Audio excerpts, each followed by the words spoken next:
took us forever. I We know. talked about this for, what, 6 years now? Dude, we've been 5 years talking now? about this since, like, the fucking day we met. Oh, fuck. Oh, my God.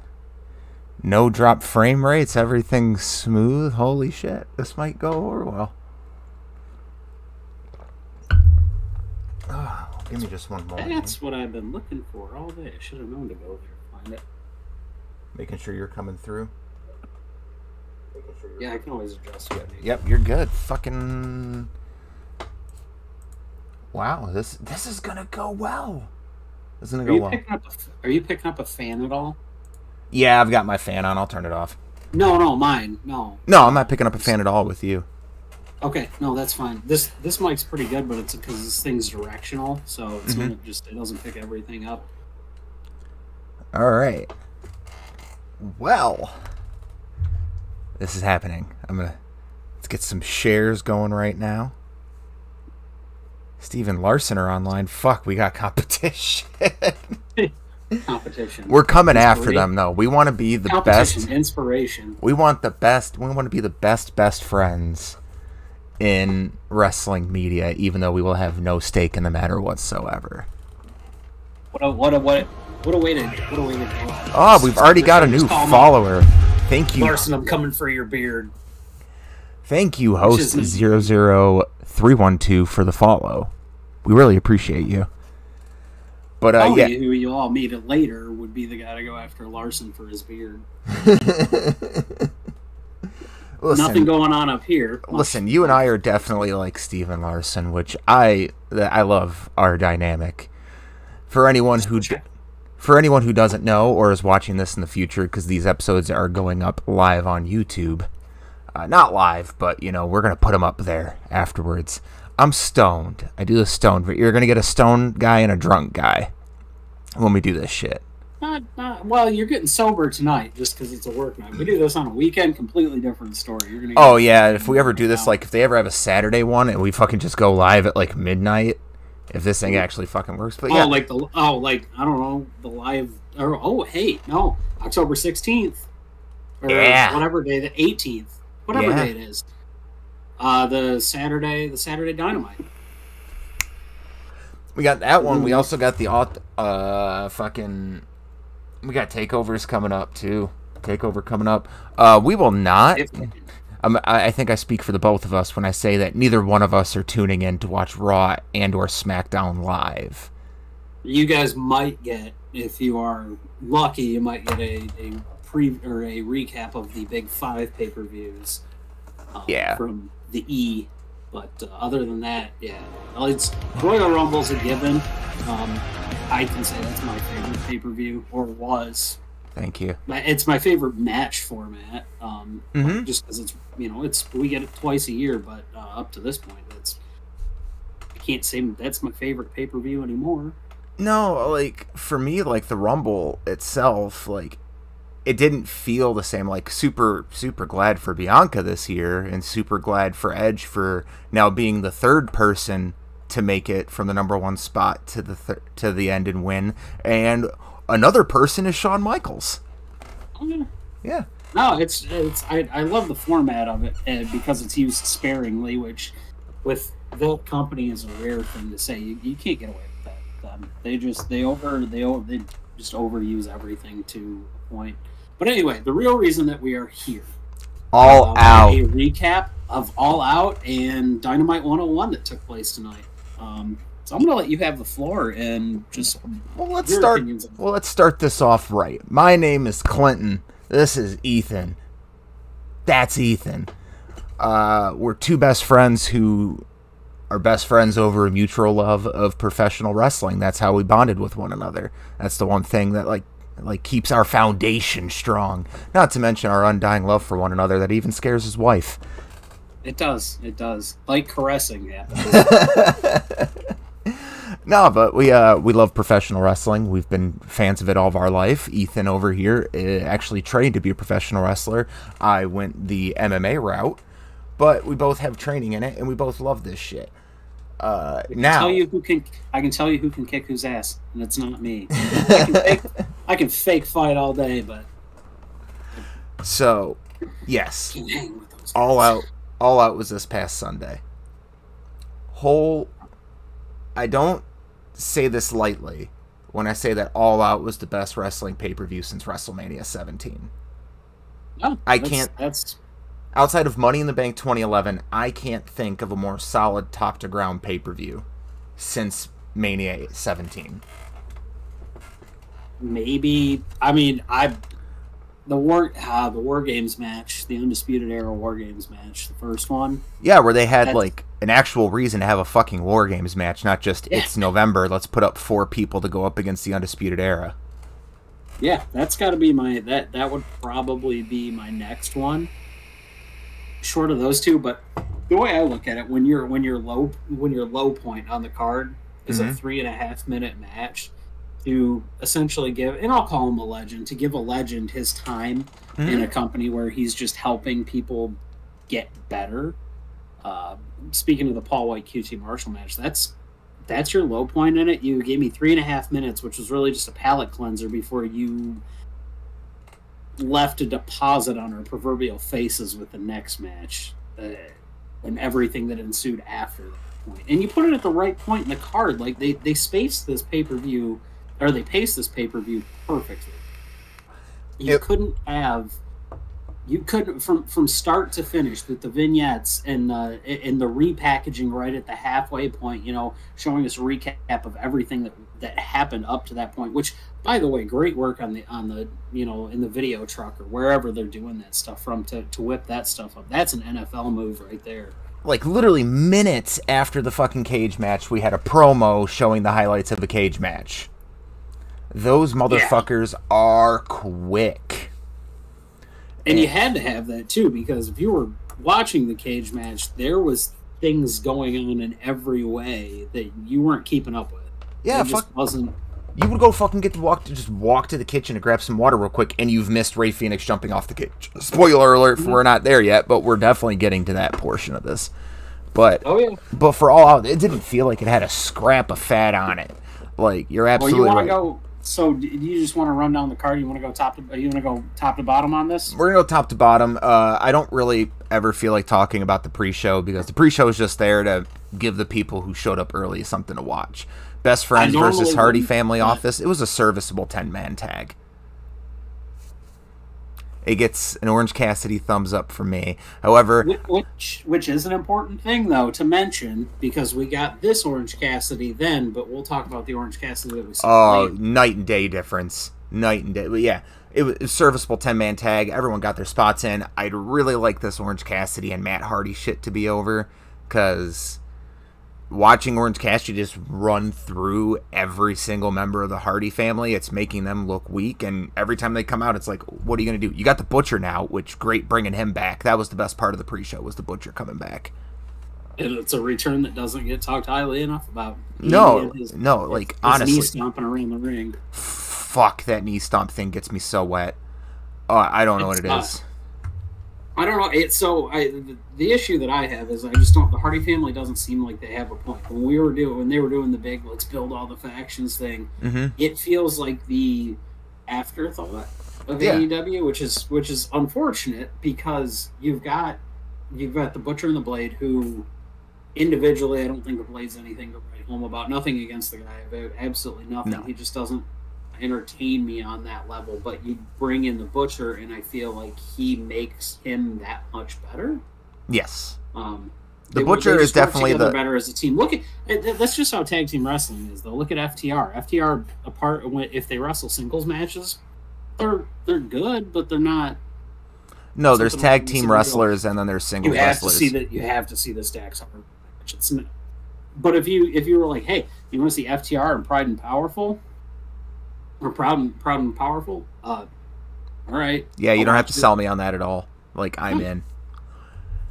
But moving on from that match, we go into the match I was excited for. The TNT title match kicked that shit off. What a hot fucking opener. That crowd was damn near nuclear for Eddie Kingston. For anyone who doesn't know me, Eddie Kingston is like the love of my life. I love that man. He's so great. What the fuck are you doing? Oh, I'm just looking to see if I have a power cry, which I do. Now, the wife's got her pod set up where her laptop, her work laptop is. And it has a power cord if I need it. But this laptop's got a battery. Hers work laptop, not to deviate from this, dies in about 35 minutes, even though it's brand new. But I figured out why. She had her Bluetooth on the entire time. And so whenever it's off, I had her turn the Bluetooth off. The laptop lasted like 2.5 times longer than it did before. God, we're blessed with a wonderful wife, aren't we? Mm-hmm. Anyway, so back to Miro. Hot fucking nuts. Oh, redeem these nuts. That's like top 5 T-shirt of the year. I don't know what the fuck it is about Eddie Kingston. He's the realest motherfucker in wrestling. I believe every single thing that comes out of that man's mouth. Like, he is he's on that roster. He's the one person I don't want to walk into in a dark alley. Knowing he's the nicest guy in the world, but if I didn't know him, he would terrify me.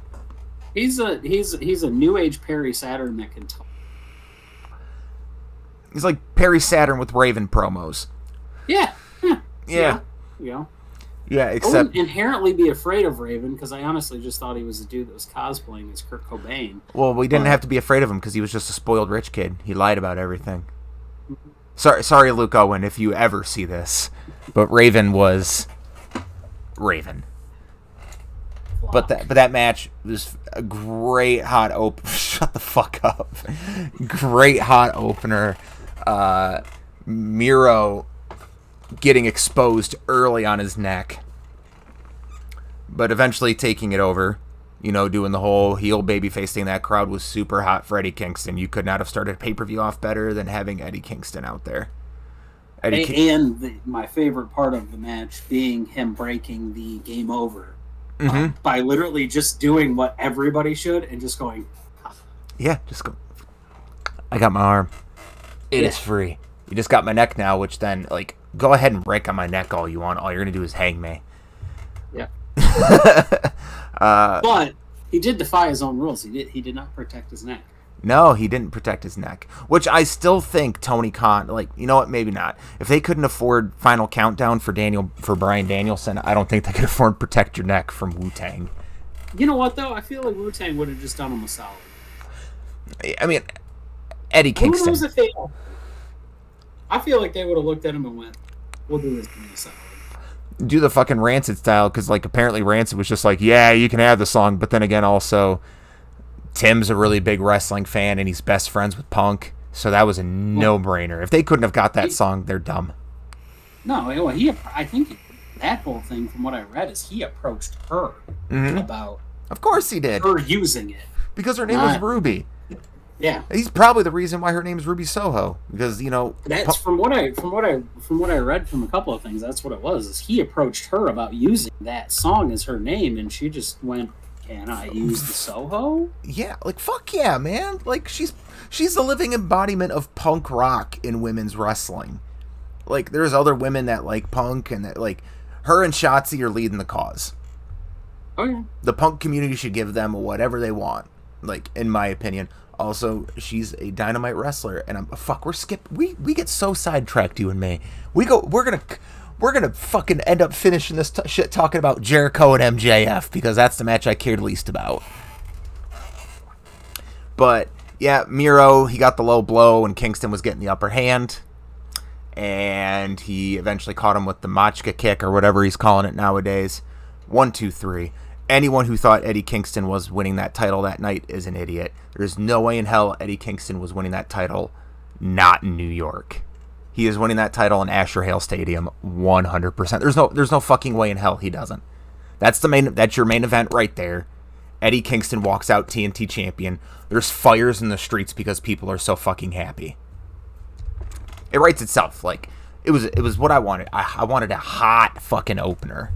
I feel like on the way out he's going to save a couple of refugee kids too. That's his thing.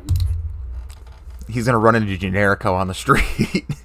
He is. Oh, God. Oh, whoa. We'll get there. We'll get there. We'll get to that. We'll talk about that at the end. We won't get to that just yet. Moxley versus Kojima. Sirloin banger? some bitch men. Yeah, it's a banger. It's sirloin some bitches just beating the hell out of each other for 11 minutes. You remember that episode of... I think it was... Yeah, so it was an episode of Hey Arnold where the butcher's just in the back and you just hear the... Yeah. And Arnold was afraid to walk in the back, and he just gets through the dudes chopping meat. Mm-hmm. That's all that was. It was just two dudes chopping meat. Yeah. Kojima got the hell beat out of him. Moxley bled. Moxley bled, got the hell beat out of him, and then, which I don't really know if there's anything more to say to that. No, because to be honest with you, I've completely forgot everything that happened in the match because of what came after. The only thing that messed me up is Kojima didn't come out with his nose strip. I was lost. I see him come out, and he didn't have the nose strip, and I'm like, well, he's not going to win. He can't breathe right. You see, that was as distracting as Aubrey Edwards' lipstick. Overly aggressive lipstick on Aubrey. Overly aggressive lipstick. I love Aubrey. She's wonderful, but the lipstick was a little too much for me. Just tone it down ahead. She goes over the top for pay-per-view. She gets gussied. She does. Hold on, we got our first message of the day from Lieutenant Shiny Sides. What's up, Shiny Sides? Is Ethan streaming from a 1990 VHS camcorder? Yes, I am streaming from a lovely 2020 Dell Inspiron 15. I will buy you a webcam for Christmas. I will. That's fine. 1990. Thanks for throwing us off, LT. But yeah, and then what came after next? Like, nothing in that match fucking mattered. It's great to see Moxley doing this whole thing where he's just tearing through New Japan. But then Suzuki came out. Kazanina Air played in the background. And he just walked to the ring smiling. And I sat on that couch in your living room with the hardest fucking dick I could possibly muster. Just going, I know we saw this match a year and a half ago. I don't care. I love Suzuki. I want to see him wrestle everyone. You know the amazing thing about that is the guy hardly ever wrestles in North America. He doesn't. I've seen him wrestle live once. What's he had? Like a handful, 10, 15 matches in North America the entire time that he's been wrestling. Yeah. And everybody in that crowd knows the lyrics to that song. Dude, like, people who were there were saying when that fucking place erupted with that song, like, when that part hit, like that was the loudest moment of the night, was people singing that. It was that and Punk winning. Oh, yeah, Bebe. Yeah, Bebe. I feel like everyone was tired when that pop happened, because Bryan happened next, and his was just as loud, and it wasn't as loud as Punk coming out to the ring. Oh, but that's Chicago. That was how that. Yeah, because they were in Punk territory, and they were overwhelmed. No one in that audience thought they were getting what they were getting that night. They did not know they were going to be subjected to the greatest fucking pay-per-view in history. And I'm so fucking mad that we have to go to a wedding this Saturday, or else I would have been in Chicago on Sunday.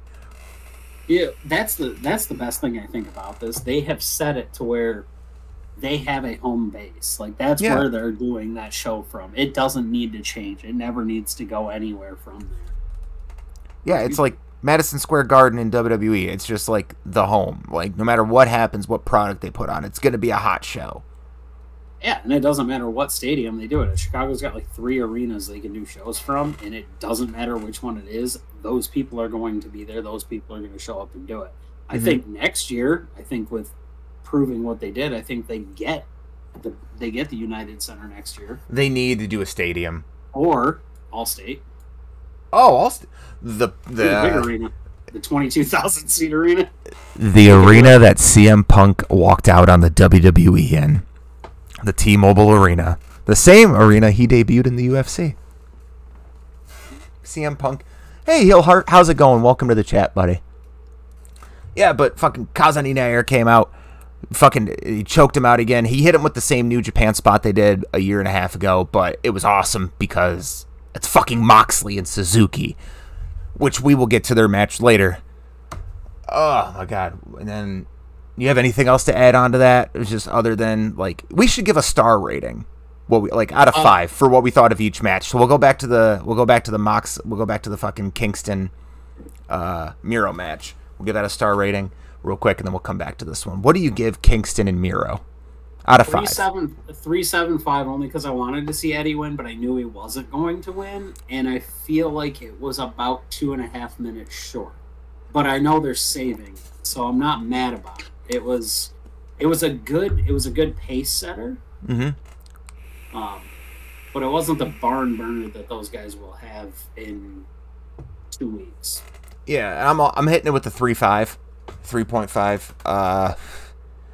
I wanted a longer match. If it would have been like even 3 minutes longer, it would probably been 4-star territory for me. But I can't get enough Eddie Kingston, so 3.75 and a 3.5 for me. Then we got the Moxley and Kojima match. I'm hitting that with a heavy 3, maybe 3.25, but I'm gonna give it a 3.5 because I love Japanese wrestling. I'm gonna actually, you know what, 3.5 only because Suzuki came out at the end. Suzuki coming out at the end gave it an extra half star for me. I automatically get a half chub when Minoru shows up. Someone's just got to say his name, and I'm already at half mass. But now we move on to what I feel was the weakest match on the card that wasn't 3 minutes long, which was Britt Baker versus Kris Statlander. But had one of the best pieces of character work I have ever seen in my days of watching wrestling. That was fucking awesome. I love that. First of all, DMD, she won. She won with the lockjaw. She got that shit in. That shit looks like it hurts real fucking bad. I just want to throw a disclaimer on this. Both of us are huge women's wrestling fans. We are. I know that there is a stigma that goes along in the wrestling community where there tends to be some guys that aren't. We both absolutely love women's wrestling, especially Joshi. Oh, fuck yeah. I stand behind that the greatest wrestler walking the face of the earth is not a man, it is Io Shirai. I'll die on that fucking hill. I thought you were going to say Maki Ito. And I was Maki Ito's a close number 2, motherfucker. Do not get me started on him. On her fucking straight up. She, like, I don't know if, like, can I say the word? Can I say SIMP? Am I allowed to say that word? Because that, like, for Maki Ito, 100%. This man would give it like there. I don't even. Do you I would give like so. It's like so. It's a gag. So imagine a gaggle of Asian schoolgirls. So like you know how some people feel about like rescue animals. That's how Clint is about just that. Like he will defend them with his life. So Clint Japanese women's wrestling is amazing. He is a Gundam, and it is the country of Joshi. Yeah, he is their protector. Like that's how far outside his thing. So I like talk shit about Jamie all the Hayter. Yeah, talk all the Jamie shit Hayter's you want about there, wrestling. And Reba's there, which we'll get to them later because they're actually involved in something later. For once, Rebel, not Reba, is involved in a match, which is insane. Glad to see Jamie Hayter though, but yeah, back to the character work here. Before we get to the lovely sequence that ended that. Oh, fucking Orange Cassidy. He was Kris Statlander's second for the match. If you don't know what second means and you're new to the wrestling and you're just tuning in because you kind of want to get a gist for it, a second is a person who accompanies the person to the ring. It's like a valet. I don't like the term valet or manager. I like second, unless it's in the term of Paul Heyman. Paul Heyman is a manager. But she's down and out. She's not going to make the 10 count. In Orange Cassidy, he breaks the whole stigma of slacker, and he pulls off his glasses and he screams at his best friend to get in the fucking ring because he knows that she can beat DMD. She just can't give up. That popped the fuck out of me. That was the best moment in this match and probably the best piece of character work on this whole fucking show. Hands down. Ethan, stop texting your wife. Oh, I'm not. I'm actually looking up something for later in the show. Which is you're good. You're good. But in the end, finally, I found it, and I'm actually a little disappointed in a couple of things that are on here. But we will get to that momentarily. We will get to that after this. But there'll be our palate cleanser in between the all-out show. Statlander climbed back in the ring. She took a Pittsburgh Sunrise, which would foreshadow something else later in the show. She kicked out of that. She would hit her with the curb stomp. She kicked out of that, and then she got her with the lockjaw, and she passed out. Which is 2.5. Which is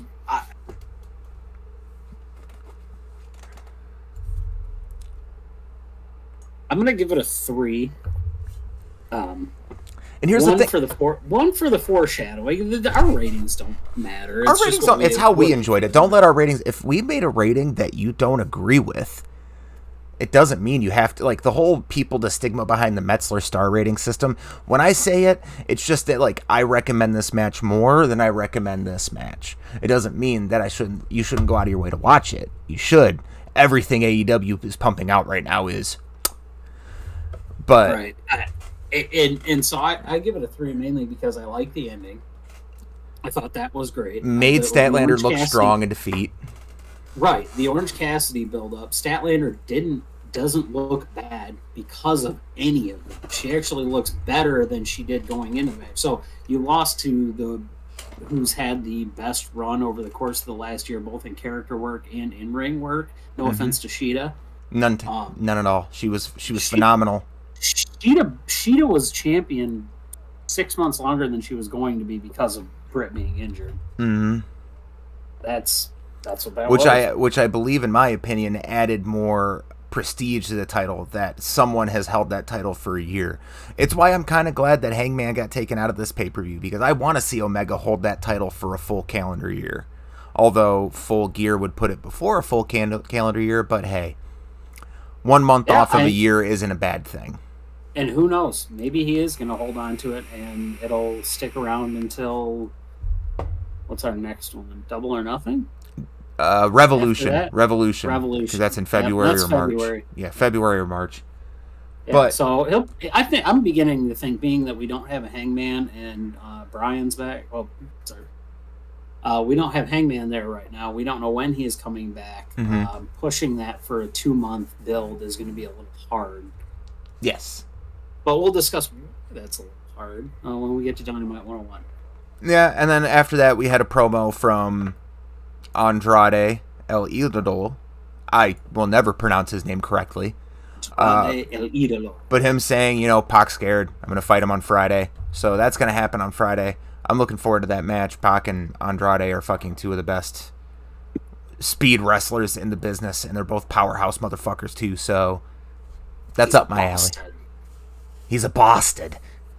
But then we get on to, without a shadow of a fucking doubt, the match of the night.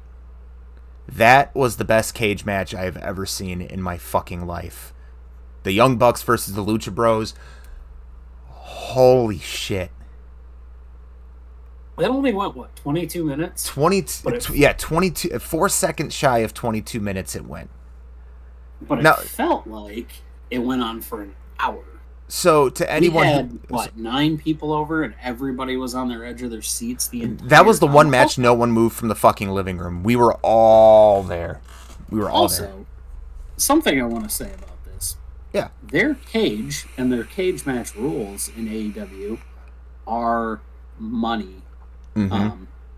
I like that there's no... you take out that element of, we gotta get out of the cage. You get rid of that. Which... I will say, in the past, depending on the spot, has worked. But only the door, not the over-the-top thing. I don't like the over-the-top thing. I just like, if you go, at least with this, if somebody's going up top, you know what they're doing. Mm-hmm. I don't have to worry, oh my god, is he going to get out? No, somebody's going to run up and grab his ankle. I'm ruined on cage matches for that, so this is why I'm glad that this was more of a, hey, you're not getting away from the carnage that's about to ensue style cage match. No, for anyone who has never seen an AEW cage match, their cage matches are as violent as WWE claimed their Hell in a Cell matches to be. It is like the days of Mick Foley Hell in a Cell matches are over. You're never going to get that in WWE again. They're in fucking talks to get bought by Disney at this point. Don't cage that you're just going to blow off anyway. That's my opinion on the AEW cage. And this you don't felt get a Hell in a Cell because it's just going to be gone. And like if this match would, like, looking back, I was mad. I was mad at first when it was the Lucha Bros that got announced for this match. I really wanted to see Jurassic Express win the tag titles, but then I thought about it, and the Jurassic Express versus Young Bucks has never warranted a cage match yet. It hasn't. To where when you actually look at the history of the Young Bucks and Lucha Bros, that warranted that kind of fucking war that those two teams had. PWG, AAA, Ring of Honor, all that. They may have never faced in Ring of Honor. I may be wrong on that. But they have faced all over the globe. And the last... No, because I think that whole time that Lucha Bros were in Ring of Honor, they were facing the Briscoes. Fuck me, Raw. That's great. Now I got a new fucking thing to go watch. Out on it. We can be wrong on it. That's fine. I'll go back and watch old. Like anyone that's in the like anyone that's in the chat, please don't ever be afraid to sound off. We want to hear from you. We want to hear your opinions and everything. We're just a stoner and a jackass that are talking about wrestling. A couple of idiots who got interested in wrestling. One because of DDP for this dude, for Clint, and me because of Sting, and just. Which on a later episode. So badly. Which on a later episode. I had a Sting windbreaker when I was a kid, and like I can't even explain why I had a Sting windbreaker, but I used to walk around my house in black underwear and a windbreaker, and my dad would be like, "Come back, we put some pants on," and it's just. Do you want to hear something funny? We went to a WCW show one time because I was a WCW kid, and I went with my cousin. And my brother and my dad went off because we got separate seats. Well, they each were told to buy us something at the concession stands. Well, Trevor's dumbass bought a plastic Sting mask while I'm walking out with a WCW Gold. And he was just like, "Oh, I didn't know I could get that." Or was this World War III? Which one was this? It was a Nitro. It was a Nitro. But back to this match, because we get sidetracked easy. This is what we do, man. You're going to get sidetracked a lot. Nah, it didn't stop. Like, I would love... this is the one match I'm not going to do play-by-play. I'm not going to go over what happened in this match. What I'm going to tell you... You need to go watch it. Yeah. You need to watch it. What I'm going to tell you is that this is the best cage match I've ever seen in my entire life. It's reminiscent of the Hardys, the Dudleys, and Edge and Christian. Like, their type of hardcore fuckery back in, like, the early 90s, late 2000s. Late 90s, early 2000s. Lucha Bros got the win. Perfect. That crowd fucking went nuts when Penta got that pin. This was better than when Candice LeRae single-handedly won the PWG Tag Team belts from the Young Bucks. This was better than that. Better than that. Callbacks. Like, the one thing that Young Bucks are great at is callbacks to wrestling. They called back to past feuds with shit they did in this match. Same thing with the Lucha Bros. They made callbacks. These two teams, like, they don't miss. They don't fucking miss when they're together. Young Bucks, they are, without a doubt, the greatest tag team of our generation. What is it? Now, if this gets, like... This is where I'll take the Metzler star ratings into consideration. If this isn't a 5-star match or above, it's a fucking travesty. Which would put the Young Bucks in having, like... Legitimately, they've had 5-star classic tag team matches on 5 pay-per-views at this point. Like, 5 out of the 12 they've had, Young Bucks have put on match of the night.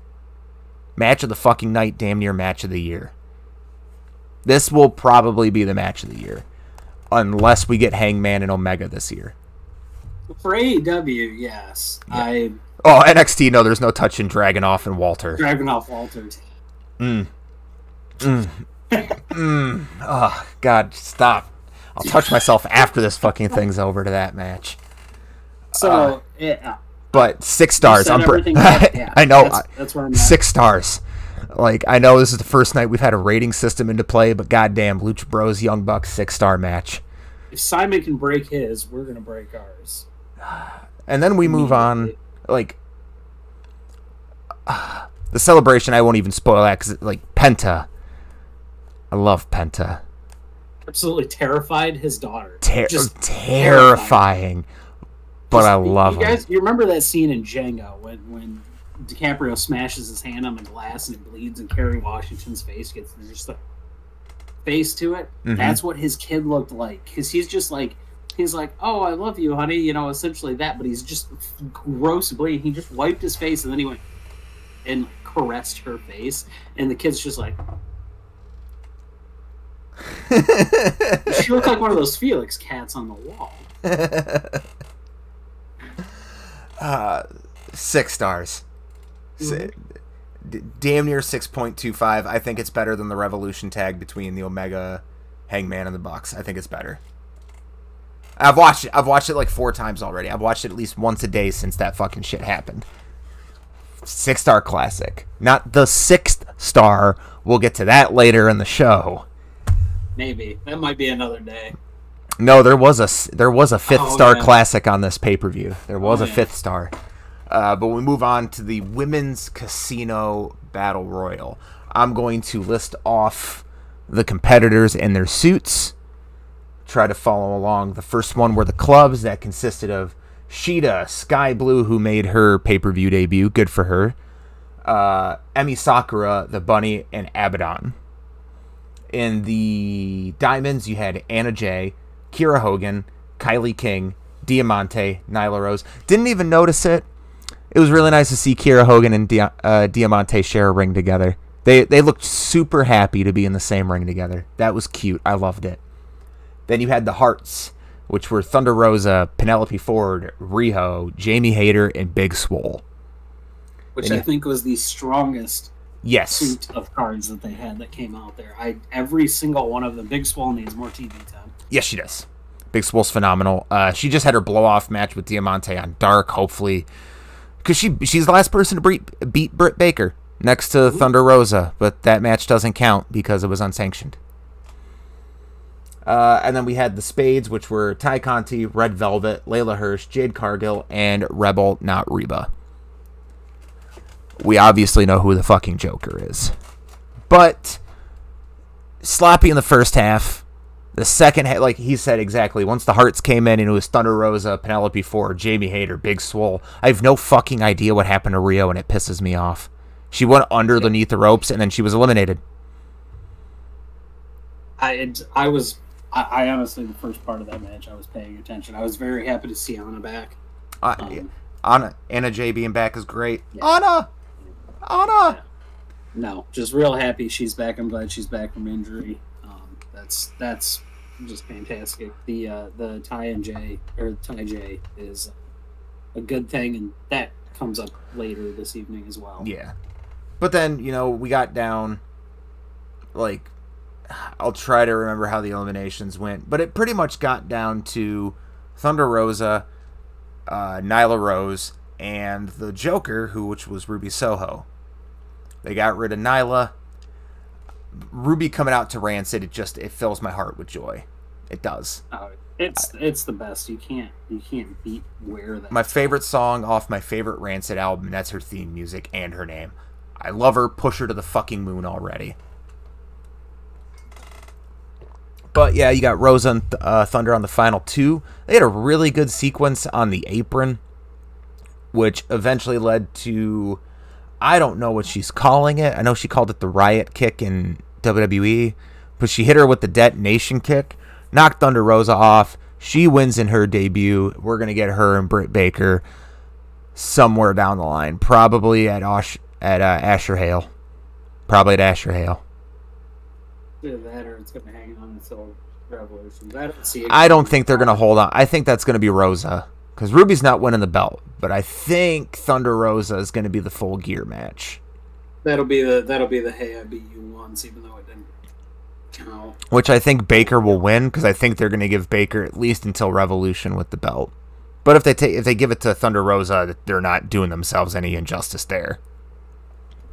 I just don't know. I don't know where you go after that. After Rosa, you kind of Anna's the next one that I can think's in the line for that belt.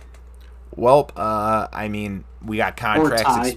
We got contracts expiring, and they do need to bring in some bigger names because fucking everyone in the women's division is challenged for the belt now at this point. It really feels that way. The other person I would like to see is give me the inner. If you want to do this but not have the title on line or whatever you want to do, or have it end in a double DQ or whatever it is, you could give me Deonna and Brit at Revolution. I wouldn't be mad at that. Which, I mean, that's the one thing that's really lacking with this Forbidden Door bullshit, is the lack of women going through this Forbidden Door. Agreed. Yeah, you got people at Impact like Chelsea Green, fucking Mickie James is there now, even though she's running up NWA, Deonna Purrazzo. You can fucking you find some way, Find Give any me way. Rosemary and Abaddon. Yes, my God, give me that. Fucking find any way you can to get Kylie Ray back. I need Smiley Kylie in my life. And I need her to not lose to Mickie James. Because that's some bullshit. But that's I don't have... Oh, sorry, buddy. Cat was under my chair. Yeah. All right, so where were we at? This one I give it a solid. Give it a solid 3 as well. Yeah, and it's not that it was bad. It's the pop was good. It's just you had a sloppy first half of the match, and then you kind of came down to the people that you knew. Oh, you know what? No, I'm not even thinking about it. You know who it's going to be at Revolution? If it's gonna be Jade. Yeah. It'll be Jade Cargill. Yeah, and she's gonna go on a monster heel run with the belt. That's if she's not as green. I think she needs a couple programs with some. I think she's going to get a shot at the belt, not win it, and then it's going to be all out. I think she'll end up winning in a Double or Nothing. Maybe. I hope not. She's green. Give her a year. Let her build up this like unbeaten record and on Dark and Elevation. Then once she's not as green, bring her up. But Jade Cargill's money if you keep the booking right. She needs to beat Nyla Rose next. She needs the protection of the Kevin Nash booking. Mm-hmm. That's what she needs. So, anyway, next, MJF and Jericho? Am I right? MJF is the best. Yeah. The countdown. The countdown got me. It got me. It popped me so hard. I was like, holy shit, Y2J. Oh, you motherfucker. You got me. Oh, but we're gonna get to see it. He did that. Also, let's talk about WWE for a second, because I have a thought. So Rick Boogs was given 12 hours notice to learn Shinsuke Nakamura's theme.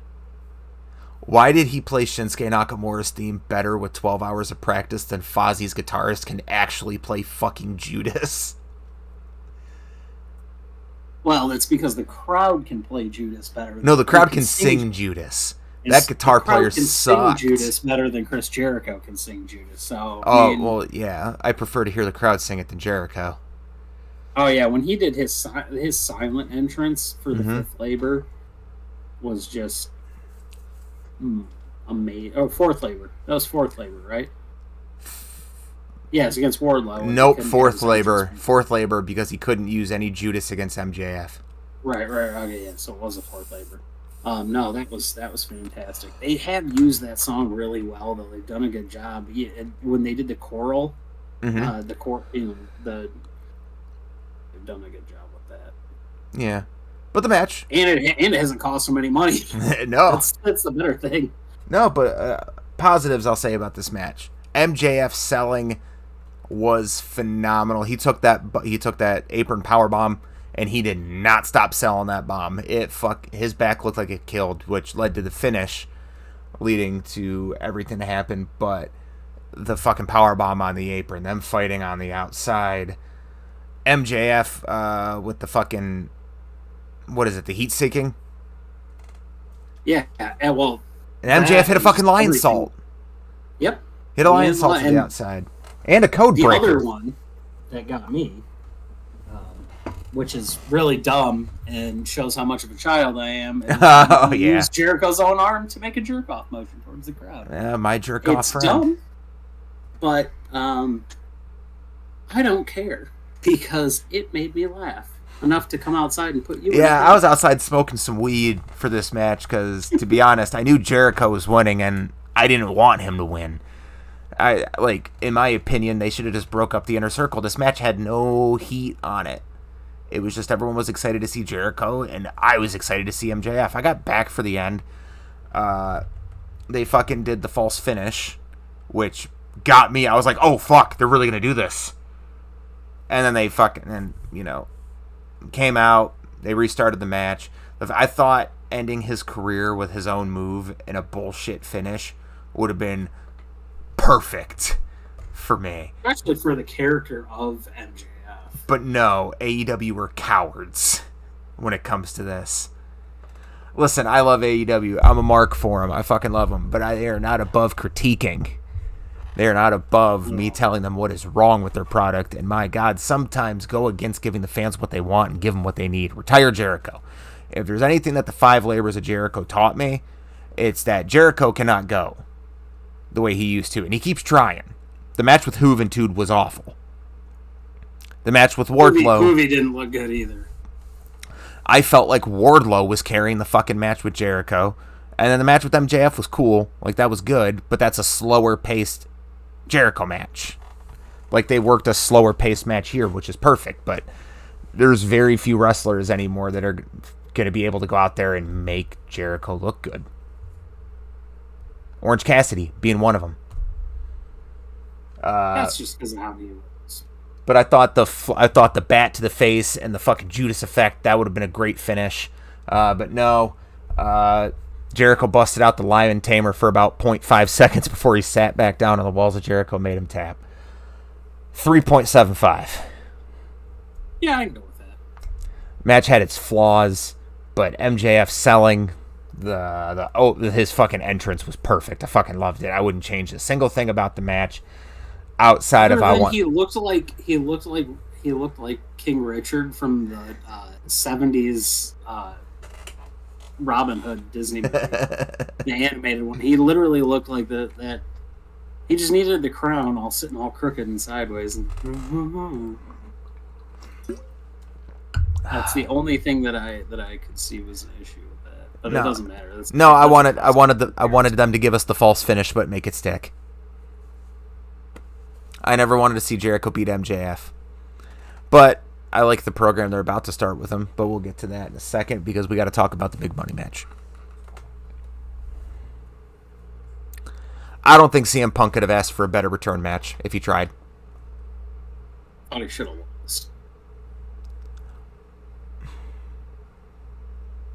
have lost. I think they did. They did well. And obviously, if you haven't been on the internet in the last 72 hours, then you probably don't know it had a lot of mirroring to the Bret Hart 1-2-3 Kid match, which was perfect. It was what it needed to be. Copy it. There's nothing. Hardly ever is there anything new in wrestling, so why not copy one of the better matches of all time? Really. Yeah, it played out exactly how it needed to. It helped Punk shake off his ring rust. Because he had it, as much as he does, like you'd like to say, yeah, I was filming for fucking heels and shit. There was some ring rust that showed, but Darby Allin, it didn't hurt Darby. It didn't hurt him. Darby's gonna retire in 7 years, but my God, what a 7 years it's gonna be for him. He'll be 35 years. He's gonna stone cold his way out of that. He's gonna be 35 years old and retired. But not for the reasons that Stone Cold did, because this man he's a 175 pound living crash test dummy. That's a good way to put it. But the guy puts his body thing like I'm 30. I started. I went through school when I was 26. He's 27. I know what that shit does to your body. And I wasn't doing that. Dude, like, I know, like, because I have friends that, like, do jiu-jitsu and wrestling, and they say wrestling hurts way worse. And they say, like, well, how would you explain jiu-jitsu? Because I know how it feels. How jiu-jitsu feels, your body feels like it's been consistently hit by a car that's going 20 miles an hour over and over. That's because Kevin keeps trying to run you over in the parking lot with your own. Dude, he doesn't have a car. Yeah, but that's why he uses yours. No, he uses his own body. He just keeps trying to body check me to the fucking boards. He's learning something from his brother. He sexually identifies as a 96 Honda Civic.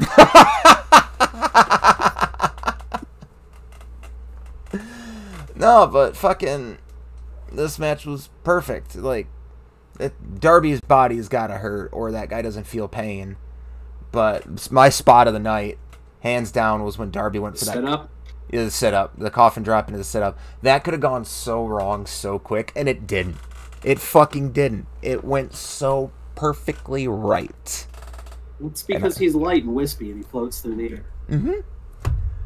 But the fucking CM Punk taking the Darby Allin suicide dive. Fuck me, that looks like it hurts. And then taking a top rope senton to the outside.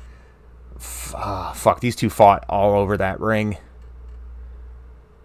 Yeah, the fucking to see the ending. The fucking CM Punk just tossing him around where he went for he went to go pop up to do whatever move he did. He threw his leg around like it was a one wing. It caught him with like a fucking GTS. He put him to fucking sleep with that for the 1, 2, 3 for Punk to win his return match, which was going to happen. Would it have been better if Darby Allin would have won? I think so. As much as I love Punk, Darby winning that would have made him instant top contender. You could put him in a program with Omega the very next night. But we know what program we're getting next, and I'm happy it didn't happen now. I see why they did what they did, which is no problem. I don't have a problem with the route that they went. I thought Darby should have won, but the way that the match went, Darby didn't lose. No, that match was never, ever going to hurt Darby. Also, it breaks the stigma of people losing in their hometown. I understand, that happened tonight, too. Mm-hmm. There is a clear definition of, hey, you're in your hometown. Guess what? Britt Baker won in her hometown. Spoiler, Jon Moxley wins in his hometown. CM Punk won in his hometown. I'm fine with it. I've always hated that rule. You know why MJF and Brian Pillman didn't face tonight? So Brian Pillman didn't have to lose in his hometown. Mm-hmm. Yeah, but he's definitely going to win this Friday on Rampage, which I don't know if we're going to cover that yet. That fucking shit. We'll be on this shit till midnight. That'll probably be a pop on. Yeah. Deal. But then we get to, first of all, 4.25 for Punk and Darby. Right. 4.25. I'll give it that. Yeah. Then we get to the 5th Star Classic. Paul Wright versus QT Marshall. I don't hate this match. I love this match. This match was exactly what it needed to be. 3 fucking minutes of a dork getting the shit beat out of him by a legend. This match was when you walk into a Yankee Candle and they have a bowl of coffee beans sitting there and you need to clear it. And you just, okay, hand me that lemongrass candle. Hand me that pink sands. This is what we needed. We needed a match that went, hey man, look, we understand what you just watched. If you need a second, take it, hit the restroom, or don't. Sit here, watch it, enjoy it. You've got about 6 minutes from entrance to finish of what you've got.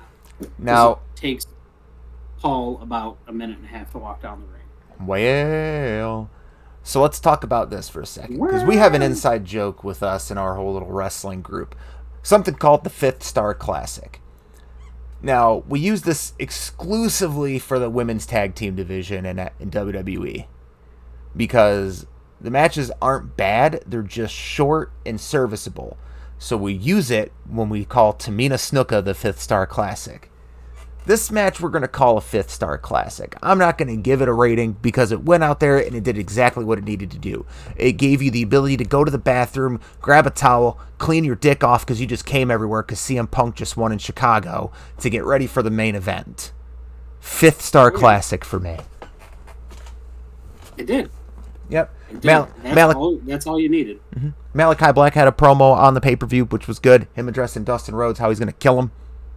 Awesome. Keep doing this with him. His promos, his little vignettes are amazing. Then we get to the World Championship. Now, before we talk about this, let me say my gripes with this World Championship match. I didn't care for it. But they had an amazing match. They had a really, really good match. There was a reason why this match happened. And while the match itself was, I'm going to get the star rating out of the way right now. The match, 3.25. 3.5 for me. 3.5. Probably Kenny's weakest defense. It wasn't as good as the Impact World title match, which was great. And it wasn't that the guys couldn't do the match, because they just proved 2 weeks ago that they could. It didn't need to happen. This is a match that was, in my opinion, an afterthought and really just a vehicle to getting us to what happened here. Yeah. Because, yeah, exactly. Once the match happened on Rampage where Christian Cage beat him for the Impact title, you instantly knew there's no fucking way in hell he's winning at the pay-per-view.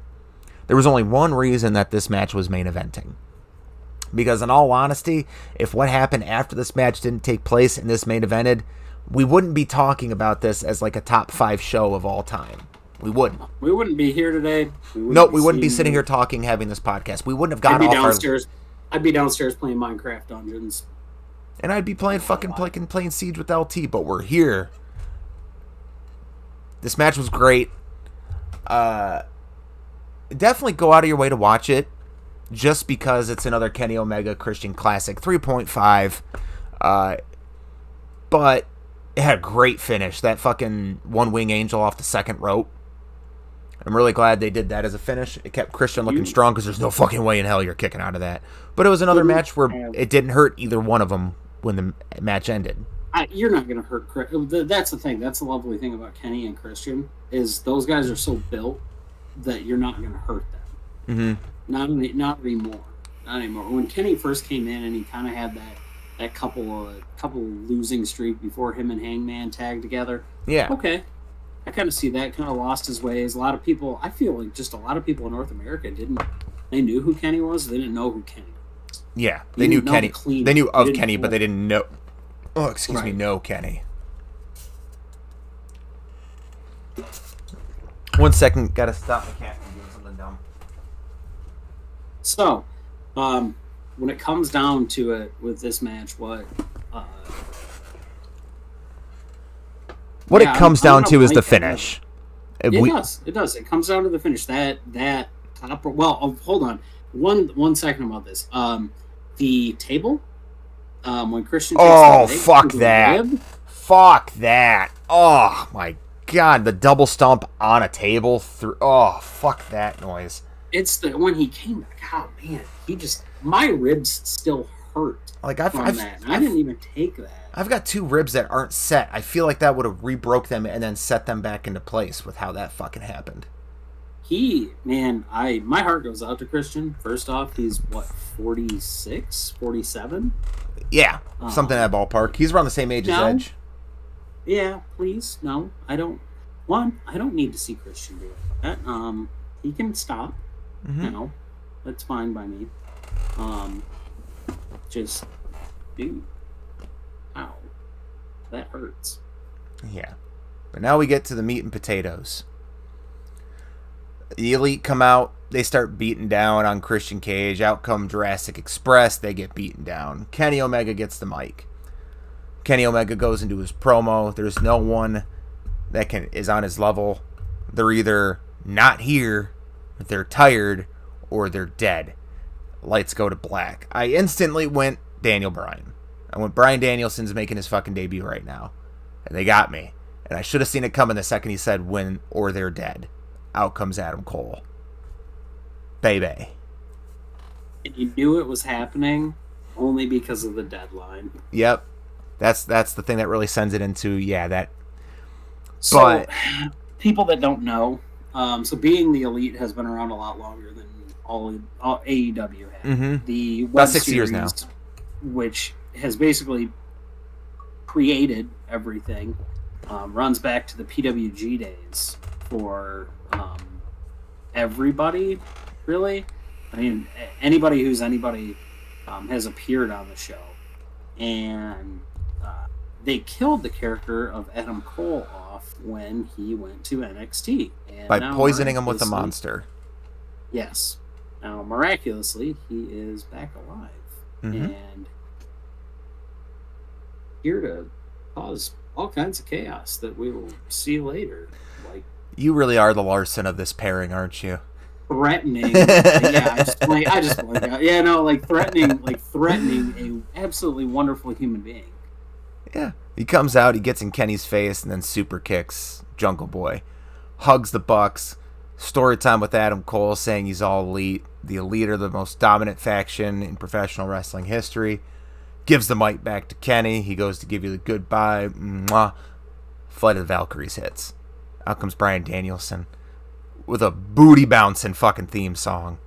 I'm fucking twerking to that fucking song every fucking night now. We get the big face-off. It is on one side. You got Kenny Omega, Adam Cole, and the Bucks, and you got them going up against Jurassic Express, Bryan Danielson, and fucking Christian Cage. Kenny books it out of the ring. Danielson just kicks the fuck out of Nick Jackson for a solid 20 seconds before giving him the running knee to send everyone home happy. One thing I didn't like, so I just, not to harken back to this real quick, but when everybody came out, so Christian just got beat, one-winged angel off the top, and the immediate thing is, and I get it, they're supposed to be dicks, Luke Gallows just immediately starts punching the shit out of Christian. I'm like, but still, we do have to, like, I get losing to Kenny. He still is the Impact World Champion. I feel like we should protect that just a little bit if we're going to make any kind of fairness out of this stuff. Well, to be fair, if I took a second rope one-wing angel, I probably wouldn't be getting up. No, but I'm just like, he's down. Like, he's, for all intents and purposes, for the rest of the show, he's dead. Yes. So, you don't gotta do that to him. No, but at the end of the day, AEW All Out 2021 is gonna go down as the best wrestling pay-per-view. Like, look we just went over star ratings.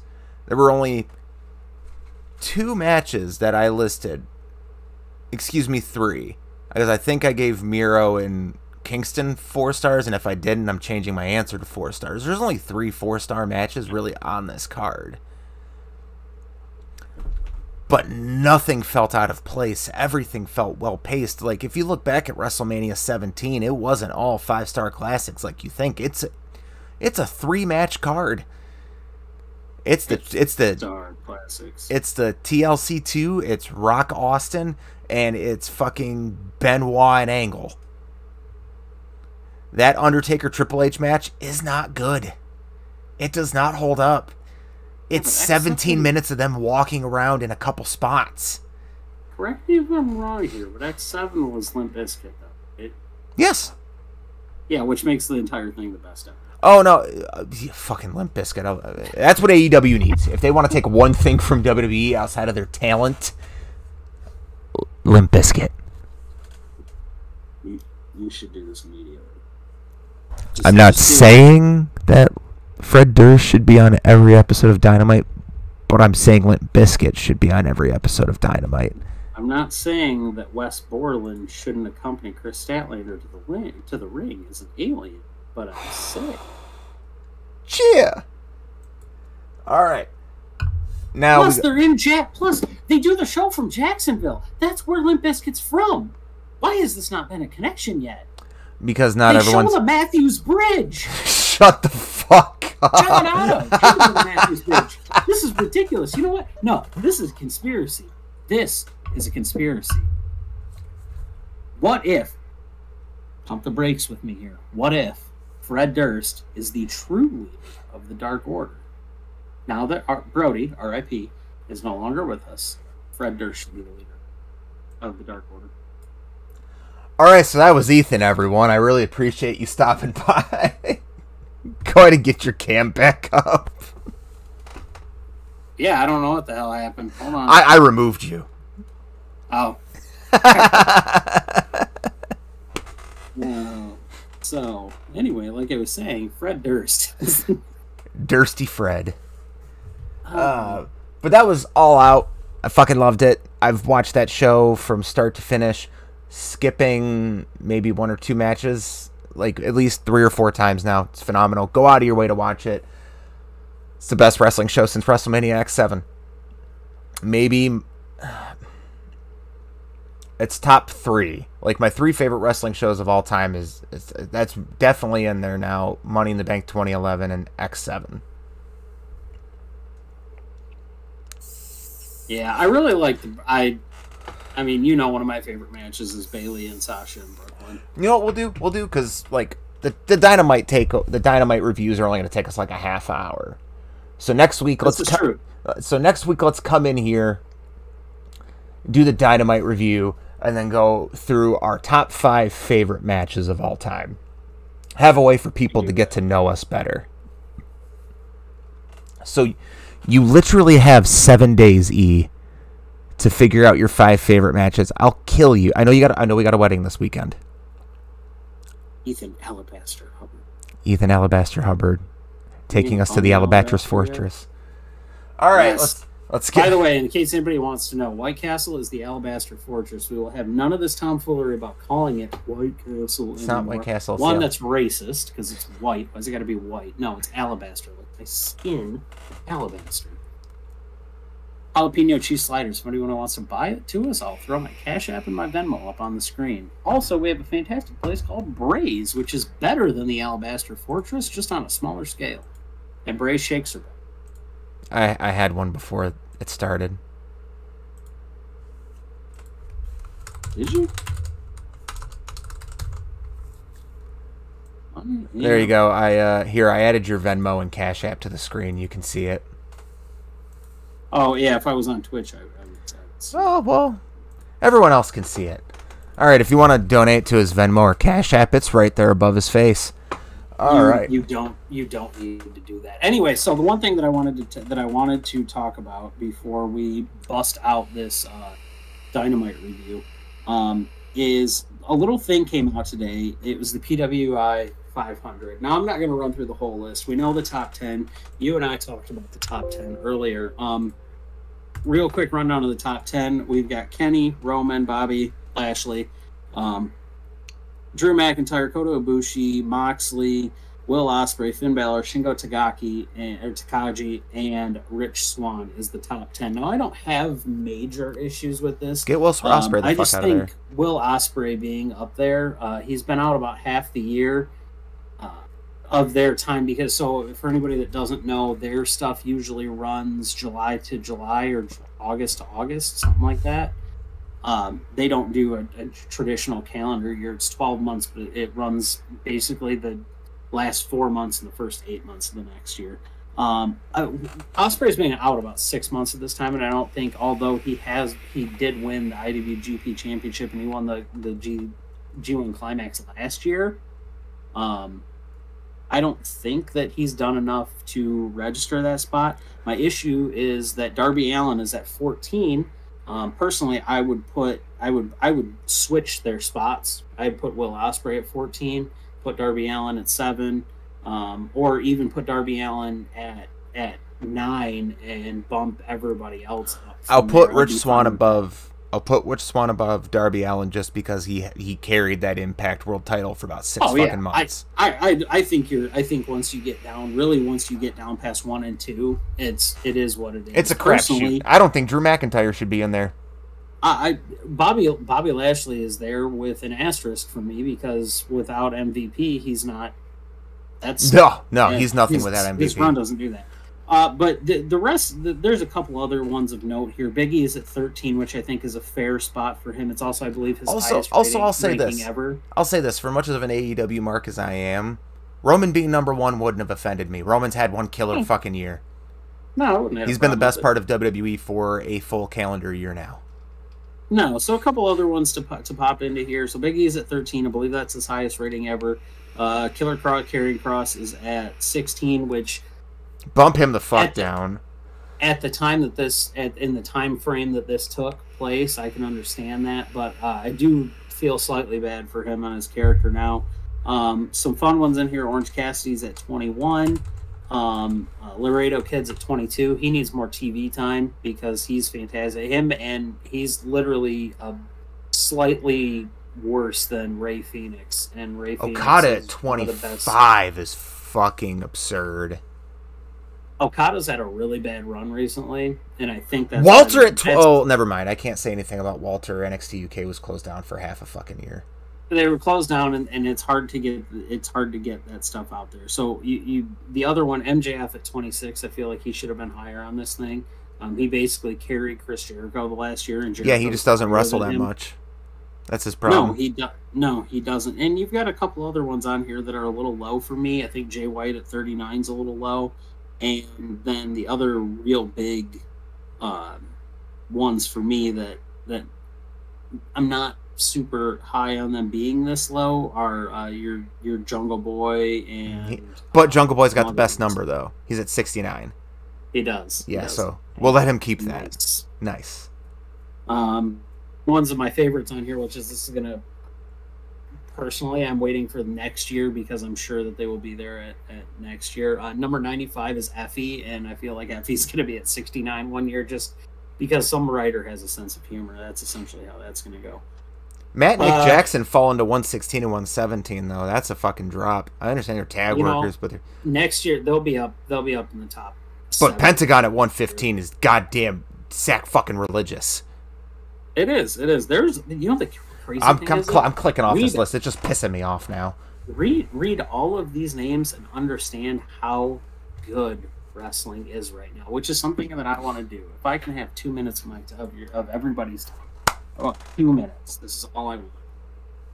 If you have ever watched professional wrestling, if you have ever had an interest in professional wrestling, if you have ever sat down with your dad back in the 90s while he is finishing up an episode of Walker, Texas Ranger, and you're waiting for Monday Night Raw to hit, you're waiting for that sounds, you're waiting to just catch a glimpse of Tori Wilson's ass, Sable's tits, anything. If you have ever turned on SmackDown vs. Raw, even if you had no interest in wrestling, if you've been out of the game for a while, if you saw the PG era and you stepped away, if you've never seen anything from Battle of Los Angeles when Trevor Lee won,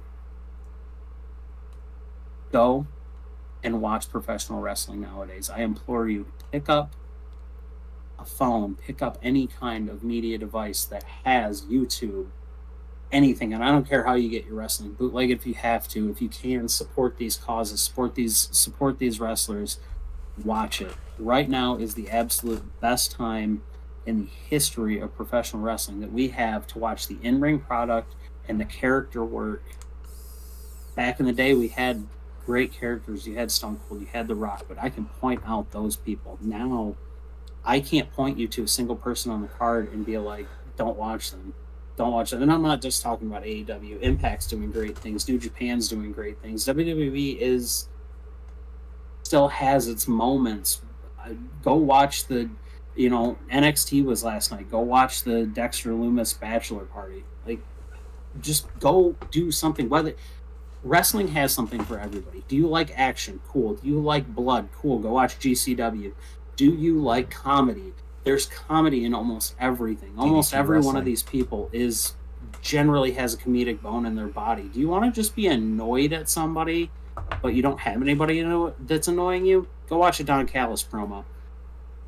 There is something for everything in wrestling. And wrestling can bring people together. I truly believe that is something that professional wrestling has above any other form of media, is you can find anything in it for anyone.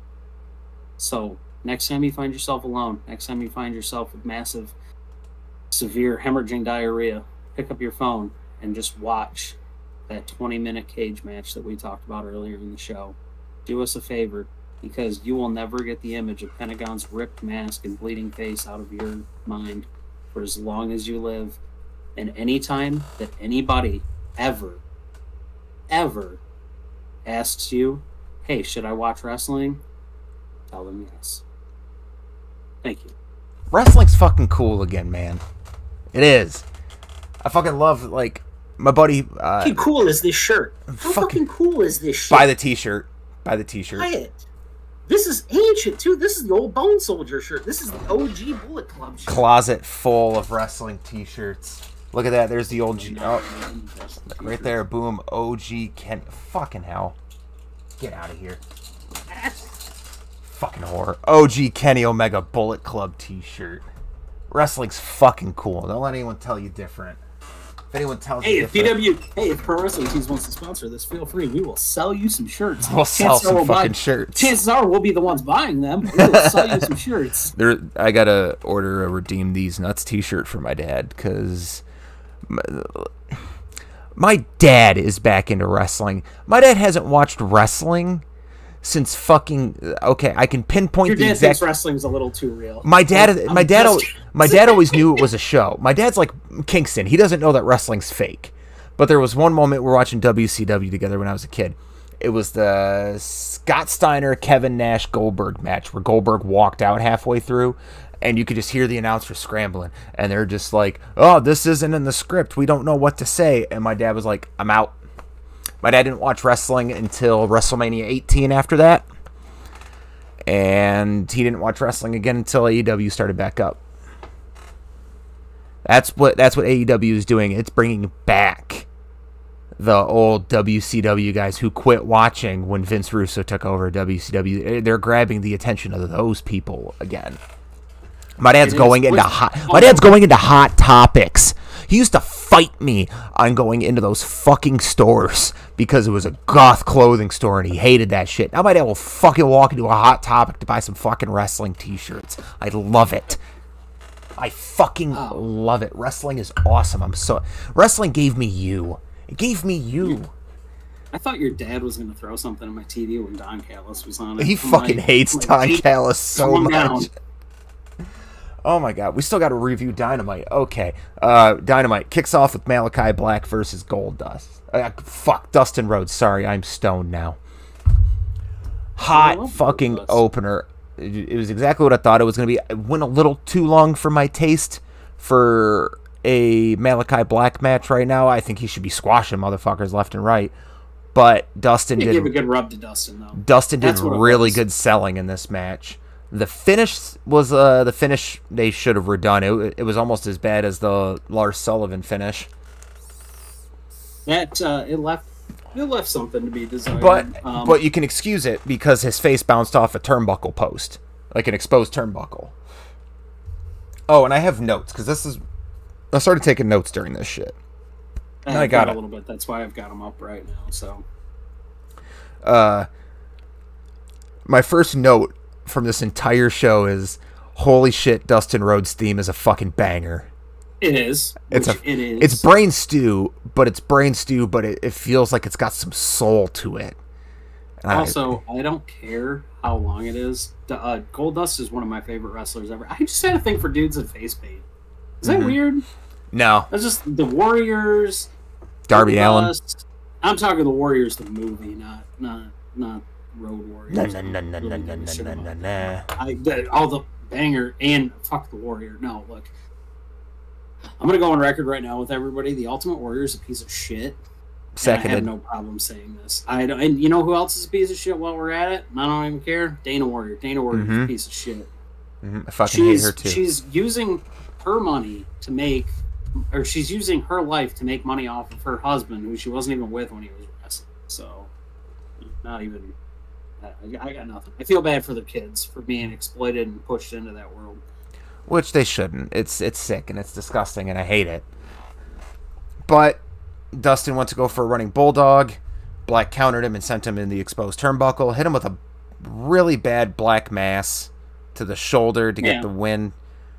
I also have in my notes here, Black just took the turnbuckle pad off. Dustin's for sure going to bleed in this match, and he was bleeding from the mouth by the end of it, so... Ooh, speaking of turnbuckle pads, did anybody see that they don't have cushion chairs? So no, they use turnbuckle pads. That popped me for a second. Right after that, we went to a Lucha Bros promo. I love them. I love Lucha Bros. They're phenomenal. The whole... They can do no wrong. Just that. I do this shit when I'm driving and the song hits hard. Just... Oh! I don't know what it is, but fucking hell, I love those guys. We're probably throwing up gang signs and we're gonna get shot. Somebody from Tijuana is gonna roll past my house. We cut to Southwest anyway. We cut to another Eddie Kingston promo. We're getting that. He doesn't know it's fake. He doesn't know it's fake. He's like, you had to fucking. We were fighting like men. It's not fake. It's predetermined. Yeah, but Eddie Kingston. Can someone please let Eddie Kingston know that wrestling is predetermined? Because this man doesn't know. He comes out and he said, we were having ourselves a fight and then you had to be a coward and hit me with a low blow. So we're getting that at Asher Hale and Eddie Kingston's winning the belt. Hands down. He doesn't know it's not real. CM Punk comes out next. I love the little thing with him and Linda. That was cute where he was just like, acknowledge Linda Pillman. That was cute. It fucking brought some joy to my heart. Happy. I'm happy that they're able. So the dark side of the ring, not to break anything here, but the dark side of the ring has helped people that are missing things in their life or have helped loved ones reconnect with something that they lost when they lost that loved one. And it's one of the best things I've ever seen, especially her. Oh my god! If you haven't seen that episode, you can watch any episode of Dark Side of the Ring you want. There's so Bruiser many Brody good ones. The Bruiser Brody one, just like you, I've watched it once. I can't watch it. Can't watch it again. Breaking. But go watch the Brian Pillman. You're literally like, so Brian Pillman was the Kurt Cobain of pro wrestling, in my opinion, and he was a dude that just got too big too quick, and it went out on him. And I feel for his kids, and they have found a way to, like, they've connected because of that show. And to me, that's fantastic. Yeah. I completely agree with everything you said. The whole Brian Pillman thing, though, on that whole thing where he said he thought his dad's death was a rib, that sucked. That one hurt. But then we go into CM Punk. Wanted to thank everyone. Wanted to thank Chicago. Wanted to thank Darby. Wanted to thank Sting. He hyped up every single person that debuted. Did not leave a single name out. He hyped up fucking Minoru Suzuki. He hyped out Ruby. Hyped up Cole and Brian. I know he's excited Brian's there. I know he is fucking excited. Then he addressed Aunt Linda. He also, got chance going for Moxley because it was his hometown. Punk really knows how to cater to a fucking crowd. Talked about how he messaged his wife right after the match, asked him what's next. Then Taz cut him off. Taz saying, "Don't say our names," and he was just like, "I didn't," because, in the promo at that time, he didn't. But in podcast and shit and interviews, he's like, "I want to face Powerhouse Hobbs. I want to face Ricky Starks." So as soon as Taz said, and then he mentioned Hook's name, and Hook looks like a fry cook. Like, he looks like a line cook at an Applebee's. Hook looks like the dude at Abercrombie and Fitch, but I can't wait to see him wrestle because he's gonna have better suplexes than his dad.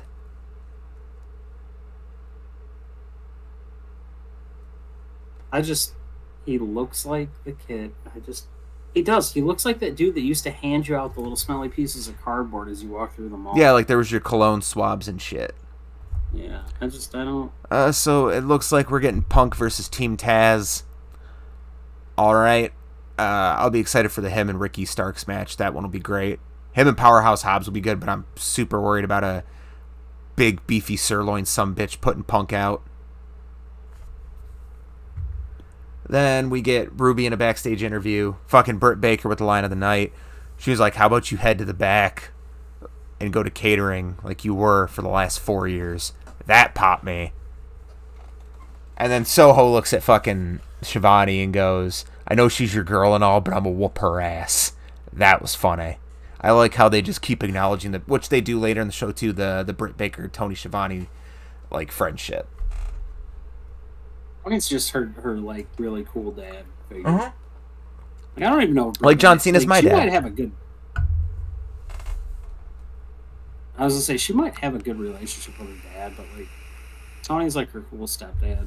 Yeah, he's like whatever. He's the cool uncle that gave you your first beer. Right. I'm gonna be honest here. I didn't watch Powerhouse Hobb versus Deontay Martin.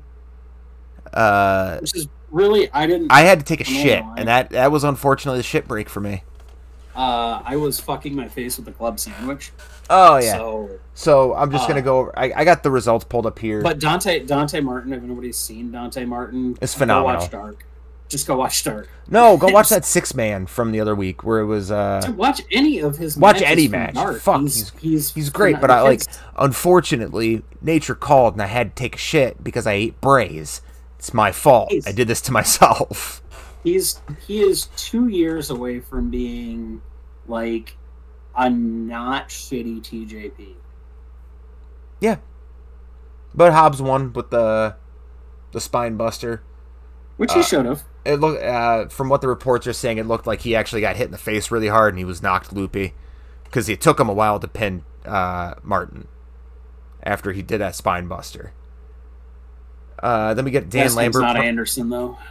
We get a Dan Lambert promo. followed up I'm going to let you talk all about that because I don't know jack shit about it. Dan Lambert is the owner of America Top Team, the people that have the most dominant fighter in MMA today, Amanda Nunes, on their fucking roster. Also, a who's who of former champions like Andrei Arlovski and Junior Dos Santos. People you don't want to fuck with, also including the current bad motherfucker champion, although he shouldn't have that belt, Jorge Masvidal. This guy's now going to be managing Men of the Year. I think that's great. Ethan Page and Scorpio Sky are great on the mic, but Dan Lambert's better. And he's a great shit-talking heel. Looking forward to seeing what they do for him. Then Matt Hardy promised to shave Orange Cassidy's head. I think we're going to get a hair versus hair match between them. Yay. MJF came out and cut fucking nuclear heat promo after that. Nuclear, fucking calling out Linda, fucking getting Brian Pillman to come out. He's that Wardlow turn that's coming. Oh, it's going to be wonderful. He's going to kill him. He's going to murder his family. The whole line is like, hey, how about you just stand in the corner and look pretty? Because are you going to help me like you did on Sunday? Yeah. And then fucking... I don't know how. Every single time he opens his mouth, I should not be shocked at the things that come out of it. And yet, here I am. There is no blurred lines here. There's no, like Reed Flair. There's no, who's supposed to be the heel here? He makes that very clear. Mm-hmm. Nah, but him and Pillman are going to be going at it on Friday. That should be a good fight. I'm excited for it. There's probably going to be some Wardlow bullshit because they're just using this as a way to advance the Wardlow MJF story, which will eventually lead to the breakup of the Pinnacle or them replacing him with a new muscle. You know, I feel bad for Griff Garrison sometimes. Oh, I do too. Who the fuck is Griff Garrison? Who the fuck is Griff Garrison? All he does is take shots. He is just going to keep eating fists constantly. Yeah, but that's okay because he's really good at it. But then we move on to Ruby Soho versus Jamie Hayter. It was a pretty standard by the number debut match. Soho got the win with the she's calling it the wind up kick, I guess, according to reports. Cool. Get a more rancid Punk name for the move because that would be better. But who the fuck am I? Do one favor for me. Somebody tell Jamie Hayter to stop taunting the fans during the picture-in-picture moments. Not that they know when they're going to picture-in-picture in the match, but stop that. Mm-hmm. It's lazy, and it shows that you're very uninterested in the match. In my opinion, who the fuck am I? But I don't like the I don't like that, which is sad because I like Jamie Hayter. I just feel like she worked a Japanese style. They don't do that over there, and I feel like she's overcompensating for it. But we're going to get her versus Rio at this point now. And that's a match that she's going to thrive in. Because after the match was over, Rio and Statlander came out to make the save for Ruby while they were beating her down. That's probably going to be a 6-man next week, which I'm cool with. Chris hit the ropes with that chair harder than I have ever seen any human being hit a chair. She dented the fucking chair. Like, she was hitting those ropes. So you remember when people used to flood the ring in WCW to chase NWO and their million cronies out of the ring? People would hit the rings. They'd be like, bid, bid, bid. They'd hit the ropes with them. No, Statlander was swinging on the ropes like they abducted a child. Don't abduct children.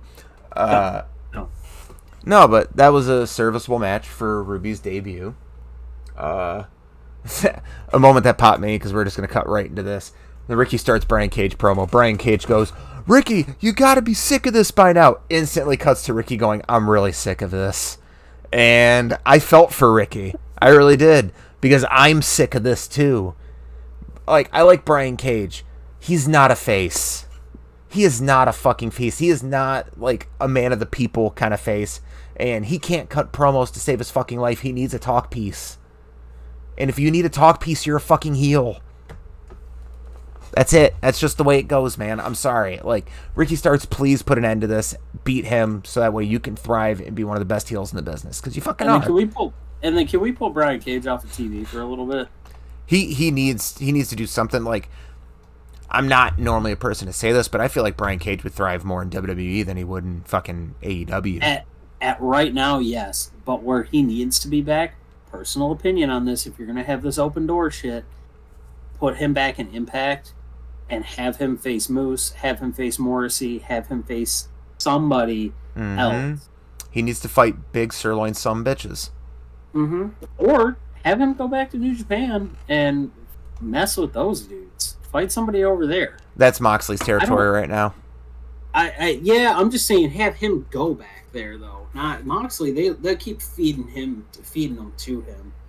I want the inevitable Moxley Dick Togo match though. Shut the fuck up.